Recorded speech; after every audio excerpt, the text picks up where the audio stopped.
اکثر دہریے اپنی بوڑھی ماں کو اولڈ ہاؤس میں جمع کراتے ہیں، اور مذہبی لوگ اپنی بوڑھی ماں کے پاؤں میں جنت تلاش کر رہے ہوتے ہیں. وہ کیا مخلوق کے حق ادا کرے گا؟ اللہ فرماتے ہیں فک رقبہ. مخلوق کے حق میں یہ ہے کہ غلاموں کو غلامی کے طوق سے آزاد، غلام خرید کے آزاد کرو. اللہ تمہیں اس کا حکم دے رہا ہے. آج غلام نہیں ہے، لیکن غلاموں جیسی زندگی گزارنے والے لوگ موجود ہیں. ان کو غلامی سے آزاد کرو، ان کے لیے آواز اٹھاؤ. فک رقبہ وما ادراک مل فک رقبہ او اطعام فی یوم ذی مسغبہ. اللہ ہم سے کوئی ناجائز مطالبے نہیں کر رہا کہ میں نے تمہیں بنایا، میں نے آنکھیں دی، میں نے کان دیے، تو بس ایسے ہی الٹے حکام دے رہا ہوں کہ اب صبح آدھا گھنٹہ الٹے لٹکا کرو. بہت سے مذہبوں میں یہ بھی ہوتا ہے. ہندوؤں میں آپ دیکھو بھگوان کو خوش کرنے کے لیے کرالنگ کرتا ہوا دہلی جا رہا ہے. ایسے دیکھیں نا آپ یوٹیوب پہ پڑے ہوئے آپ کو نظر آئیں گے. ہندوؤں میں آپ کو نظر آئیں گے بھگوان کو خوش کرنے کے لیے ننگا بیٹھا ہوا ہے ایسے. وہ کہتے ہیں بھگوان اس سے خوش ہوتا ہے، نیچرل ہے، ننگے پیدا، وہ برہنہ پیدا ہوا ہے تو کپڑے کیوں پہنے؟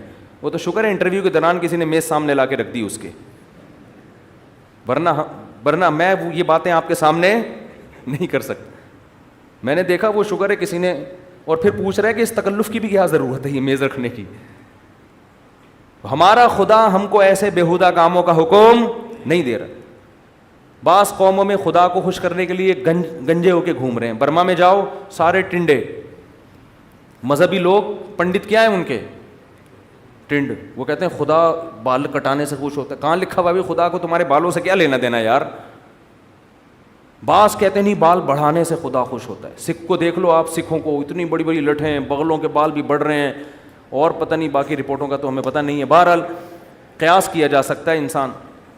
وہ کہتے ہیں اس سے خدا کیا ہوتا ہے؟ خوش ہوتا ہے. خدا نہیں خوش ہوگا بھائی اس سے. اس کو کیا کہ تم نے پورا جن بنے ہوئے ہو تم. بعضوں نے کیا کیا، بالکل سفید چٹ ہو گئے. کچھ کیا کر رہے ہیں، ہندو کیا کر رہے ہیں، وہ مندر جا رہا ہے کرالنگ کرتا ہوا، وہ پتہ نہیں 24 گھنٹے سے لیٹ کے جا رہا تھا. اس کا انٹرویو لیا، مر جائے گا بھائی. کہہ رہے نہیں وہ بھگوان اس سے خوش ہوتا ہے. لیکن ہمارا خدا ہمیں کیا کہتا ہے؟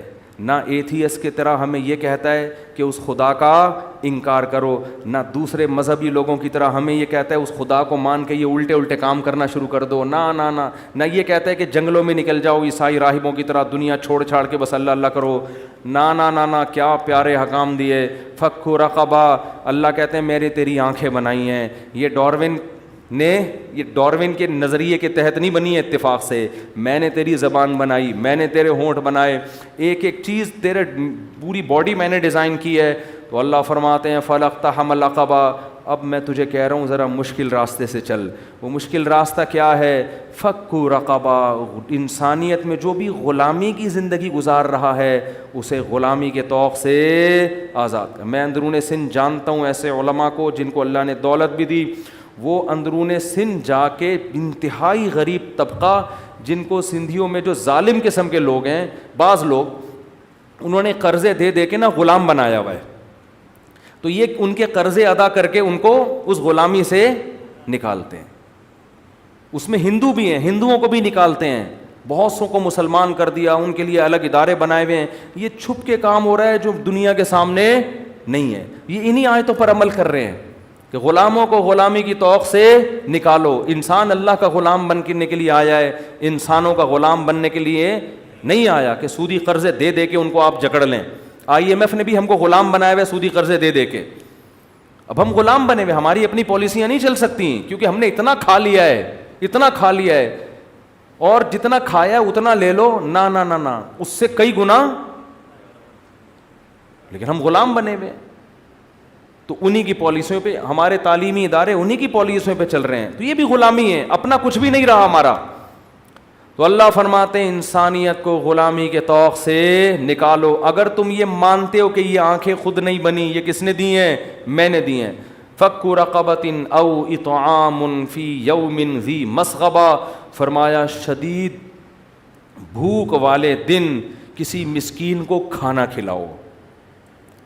اگر تم چاہتے ہو کہ اس خدا کا بولو شکر ادا کرو.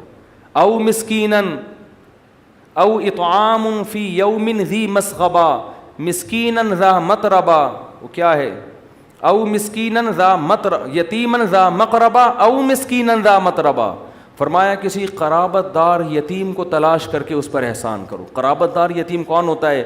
آپ کا باپ مر گیا، آپ کا چھوٹا بھائی یتیم ہے، اب اس کی وراثت مت کھاؤ بلکہ اس کے مال کی بولو حفاظت۔ اگر بچی ہے اس کے مال کی حفاظت کرو، عورت سمجھ کے، بچی سمجھ کے، کمزور سمجھ کے اس کی جائیداد کاروبار کے نام پہ، بزنس کے نام پہ ہڑپ مت کرو، اس پر احسان کرو۔ لیکن ہمارے ہاں الٹا ہو رہا ہے معاملہ، او مسکینن ذا متربہ یتیمن ذا مقربۃ او مسکینن ذا متربہ ثم کان من الذین آمنوا وتواصوا بالصبر وتواصوا بالمرحمہ، اور فرمایا یہ تمہاری نیکیاں قبول اس شرط پہ کروں گا کہ تم اس خدا پر ایمان بھی رکھتے ہو، اس کی توحید، اس کے پیغمبروں پر۔ اگر اس خدا پر ایمان نہیں رکھتے تو بل گیٹس کی طرح ساری دنیا کو کھلا کھلا کے آدھے ہو جاؤ، اس دنیا میں تھینک یو کی شکل میں تمہیں بدلہ مل جائے گا، میرے پاس تمہارے لیے کوئی اجر نہیں ہے، کیونکہ میں نے اصول بنایا ہے وَيُطْعِمُونَ الطَّعَامَ عَلَى حُبِّهِ مِسْكِينًا وَيَتِيمًا وَأَسِيرًا، کہ غریبوں کو کی خدمت میری محبت کی بیس پر ہوگی تو قبول کروں گا، میری محبت کی بیس پہ نہیں ہے تو غریبوں سے جا کے اس کا اجر مانگو، مجھ سے اجر مانگنے کی ضرورت نہیں ہے۔ لوگ کہتے ہیں نا وہ ان کے ٹرسٹ بنے ہوئے ہیں گوروں کے، بہت کھلاتے ہیں، کرتے ہیں، مانتا ہوں میں، ان کے ہاں بھی بڑے بڑے سخی لوگ پیدا ہوئے ہیں جو دنیا کو کھلا رہے ہیں، ہاسپٹل بنا دیے، فری علاج ہو رہا ہے، بہت ہیں، لیکن اللہ کہہ رہے ہیں کہ جو خدمت میری محبت کی بیس پہ ہوگی، مجھ سے ایمان کی بیس پہ ہوگی، تو اس کا اجر مجھ سے مانگنا، جو میرے لیے نہیں ہے تو پھر جس کے لیے ہے اس سے مانگنا، سیدھی سی بات ہے۔ اللہ کہتے ہیں تم نے کیا تو تھینک یو مل گیا نا تمہیں، لوگ تمہارا نام یاد کر رہے ہیں، قبروں پہ سلوٹ پیش کیا جا رہا ہے، مرنے کے بعد تمہارے حق میں مضامین آ رہے ہیں، لوگ تمہاری مثالیں دے رہے ہیں، بہت اچھا، مل گیا بس یہ اجر، مجھ سے امیدیں بولو بھائی نہیں لگانا۔